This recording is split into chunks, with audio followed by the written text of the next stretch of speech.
Kapolsek Bungoro Kompol Andi Alamsyah berkunjung ke rumah warga korban tertimpa pohon akibat angin kencang di Desa Mangilu, Kabupaten Pangkep, Pangkajene dan Kepulauan, Pangkep.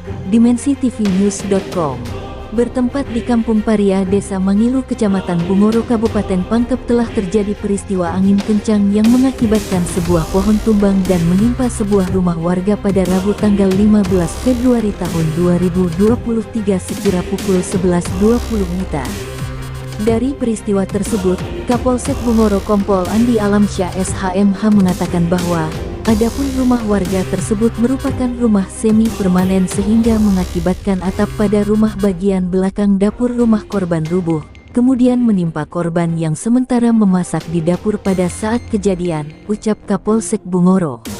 Ia pun mengatakan, tidak ada korban jiwa saat kejadian tersebut, kerugian materi ditaksir sekitar 5 juta rupiah. Namun pemilik rumah mengalami luka-luka. Diketahui korban bernama Diana 54 tahun, sebagai IRT yang bertempat tinggal di Kampung Paria, Desa Mangilu, Kecamatan Bungoro, Kabupaten Pangkep. Akibat kejadian tersebut, Kompol Andi Alamsyah mengatakan korban mengalami luka terbuka pada bagian kepala dan luka memar pada bagian bahu kanan, sehingga korban harus dibawa ke Puskesmas Kalabirang, Kecamatan Minasatene untuk dilakukan tindakan medis, di mana ia harus mendapatkan 22 jahitan pada kepala, ujarnya.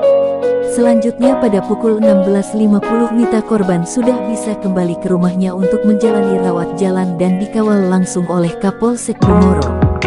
Setibanya di rumah korban, Kompol Andi Alamsyah kembali mengecek kondisi rumah dan membantu warga mengevakuasi pohon tersebut, serta menghimbau kepada warga sekitar untuk tetap waspada dengan adanya bencana angin kencang, sehingga tidak terjadi hal serupa, tutup Kapolsek Bungoro.